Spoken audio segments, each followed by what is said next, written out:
À des fautes professionnelles, le travail des juges peut être examiné ici, à Paris, au Conseil supérieur de la magistrature. Le CSM, c'est l'instance disciplinaire des juges. Dans ce conseil, 16 membres, la plupart élus par la profession, étudient les cas les plus graves. Parfois, le supérieur hiérarchique relève que l'intéressé a des difficultés, a des insuffisances, De quelle sorte? se laisse aller à accumuler des retards dans son travail. Et donc, à cette occasion, le président ou le procureur de la République attire l'attention du collègue sur ce qu'il doit améliorer dans son travail. Il encourt quoi s'il a un peu de retard, s'il ne fait pas bien son travail? Si c'est peu grave, il a un avertissement, comme ça se pratique n'importe où. Il peut avoir un blâme, alors là c'est solennel un blâme, c'est inscrit à son dossier. Et puis dans les cas les plus graves, il peut être révoqué. Mais ces sanctions sont rares. Ces 5 dernières années, le CSM en a prononcé 35, et très peu pour des raisons strictement professionnelles, plutôt pour des affaires de mœurs ou de corruption. Le juge Karl, par exemple, se servait de sa salle d'audience comme d'un studio de photos de charme. Il a été muté d'office. Le vice-procureur Jean-Louis Voirin a été révoqué pour trafic d'influence. Le substitut général Michel Joubrel, soupçonné d'échange d'images pédophiles, a été mis à la retraite d'office. Des cas flagrants, des cas graves. Pour certains, il a fallu des années avant d'arriver à une sanction. Car la justice a parfois du mal à faire le ménage chez elle, comme à Angoulême. Il y a 3 ans, une étrange affaire a secoué tout le petit tribunal de la ville. Armel Leny est journaliste pour le quotidien local. Le 15 octobre 2003, il assistait ici à une audience du tribunal correctionnel. Une audience étonnante. Alors c'est là que ça s'est passé, c'est là dans la salle d'audience. Oui, effectivement, comme toutes les semaines, je venais pour une audience correctionnelle avec des histoires un petit peu du quotidien. C'était en fin d'audience, j'allais partir parce qu'il n'y avait plus d'affaires qui me semblaient intéressantes. Et puis je me dis, tiens, une petite histoire de voisinage, je vais regarder, il y a peut-être quelque chose de pittoresque. Et puis c'est à ce moment-là où une dame est venue me taper sur l'épaule pour me dire, regardez ce qui se passe, c'est hallucinant. En pleine audience, cette dame, épouse d'une victime, a remarqué l'attitude étrange de l'un des 3 magistrats qui siègent cet après-midi-là. Le juge assesseur, assis à la droite du président, a les jambes croisées, la robe relevée, il est en train de se masturber. Aujourd'hui encore, Françoise Jans et Armel Leny n'en reviennent toujours pas. Il faut quand même que tu l'observes. On peut avoir quelque chose qui démange, une démangeaison, mais aussi répétitive, non. Je m'en suis inquiétée, mais bon, je me suis dit, après tout, Françoise ne voit pas le mal partout. Quand même, c'est un juge, c'est pas possible. À part Armel Leny, Françoise Jans et une avocate, personne ne se rend compte de rien. Les 2 autres magistrats présents continuent de siéger. Ce soir-là, l'audience ira même à son terme. Mais dès le lendemain, l'affaire sort dans le quotidien régional. Et le juge est immédiatement suspendu. Mais qui est ce magistrat? À la Charente Libre, Armel Leny mène son enquête. Voilà. Et donc, octobre 2003, avec les articles qu'on avait fait à l'époque. Il découvre qu'avant même cette audience particulière, ce juge s'était déjà plusieurs fois illustré à Angoulême. Il avait des comportements très étranges et très singuliers. Il lui arrivait, la veille, il avait oublié d'assister aux délibérations avec les autres juges. Il avait oublié? Il avait oublié. Il est venu vers nous dans la salle des pas perdus pendant la délibération. Il a dit, mais où sont passés mes collègues? On a dit, mais ils sont partis délibérer. Il dit, bon, ben, c'est pas grave.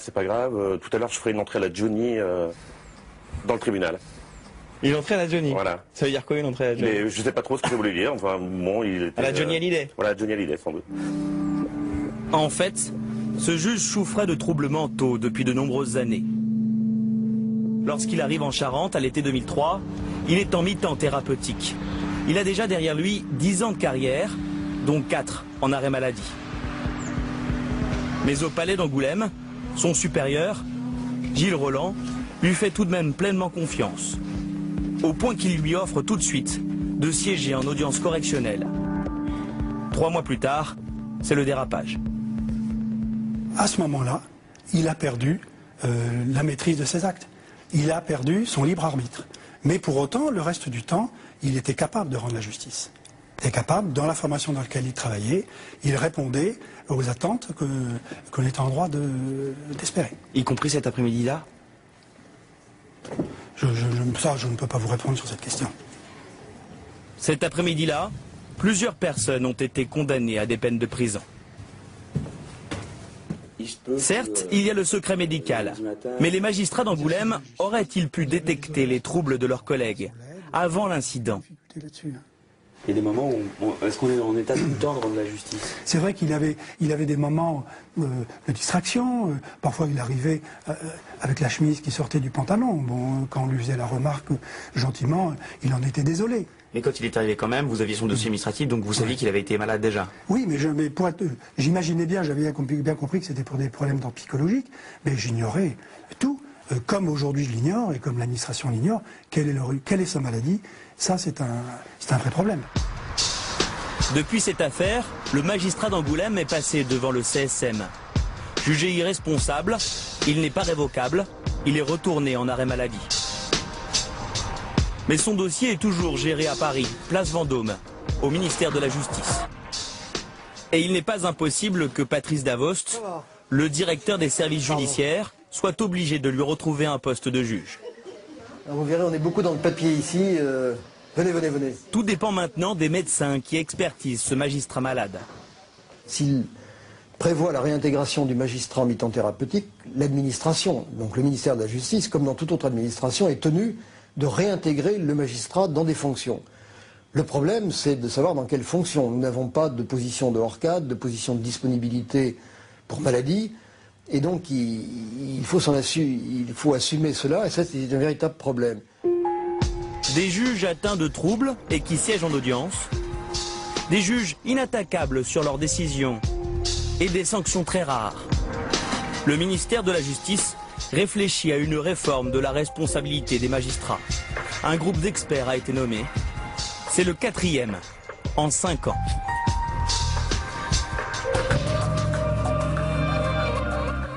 Ouais, cette enquête est signée Guillaume Porteux et Fabien Capron, et on est là dans le bureau prestigieux du procureur général près de la Cour d'appel de Paris, Yves Bott. Merci de nous recevoir, merci de nous recevoir aussi dans le Palais. On voit ce reportage, et on l'a fait parce qu'on pense qu'il y a une vraie interrogation des Français sur le contrôle exercé sur les magistrats. À quelles conditions on s'assure qu'effectivement ils font bien leur boulot. Bon, on se rend compte en regardant les chiffres et les motifs des sanctions que ce n'est pas vraiment le cas. C'est rarissime qu'un juge soit vraiment sanctionné, voire révoqué parce qu'il a failli dans son travail. En général, c'est pour des questions, effectivement, on va dire délictuelles. Bon, mais pourquoi est-ce que vous posez comme principe que, par définition, les juges manquent à leur devoir tous les jours? Non, je ne dis pas ça. Bah si, puisque vous partez du principe que, finalement, il n'y a pas suffisamment de sanctions. C'est que vous estimez qu'il y a beaucoup plus de manquements qu'il n'y a de sanctions. Très rares. Donc je crois on s'interroge sur l'efficacité, sur la réalité de ces sanctions-là. Mais la responsabilité, dans le cadre de l'exercice d'une profession, prenez les médecins, par exemple, parce qu'il y a beaucoup de points communs entre eux et nous. Prenez-les. Cela s'apprécie aussi en fonction des conditions propres au métier qui est exercé, à sa difficulté réelle et aux conditions dans lesquelles le magistrat se trouve, comme le médecin se trouve, quand il a une décision à prendre. Et ça, c'est quelque chose qui n'est pas connu et, pardonnez-moi de le dire, mais ça ne ressort pas, en tous les cas, des reportages que j'ai visionnés. Bon. Mais le médecin, on le poursuit effectivement. S'il fait des fautes, on peut le poursuivre. Oui, mais le magistrat aussi. Le magistrat aussi. Simplement, ce qu'on constate, c'est que c'est pas souvent le cas. Au-delà de ça, sur on va dire ce corps des magistrats, puisqu'on a dit aussi, derrière cette histoire d'Outreau et ce fiasco-là, il y a aussi un corporatisme judiciaire dans lequel il faut peut-être chercher des explications à cela. Alors, je vais vous soumettre au témoignage d'un magistrat. Il s'appelle Laurent Léguevac. Il a été juge d'instruction pendant 15 ans. Il a démissionné il y a 1 an parce qu'il a trouvé que, d'une certaine façon, la magistrature lui demandait de faire preuve d'inhumanité. En tout cas, qu'il n'y avait plus de place pour l'humanité dans ce métier-là et qu'il n'en pouvait plus. Et il est très, très dur, vous allez l'entendre, très, très dur avec ses anciens collègues. Alors Laurent Legvac, vous êtes donc magistrat, juge d'instruction, c'est quand même très très rare. Je crois pas qu'il y en a quand même beaucoup qui démissionnent des juges d'instruction. Non, non, je suis le premier magistrat démissionnaire, non pédophile, non cocaïnomane. Je dis souvent ça. Non sanctionné par... Non sanctionné, non poussé à partir par quoi que ce soit, de disciplinaire. Alors, sur cette fameuse affaire ici, d'Outreau et l'affaire Burgon, on parle beaucoup de ce juge.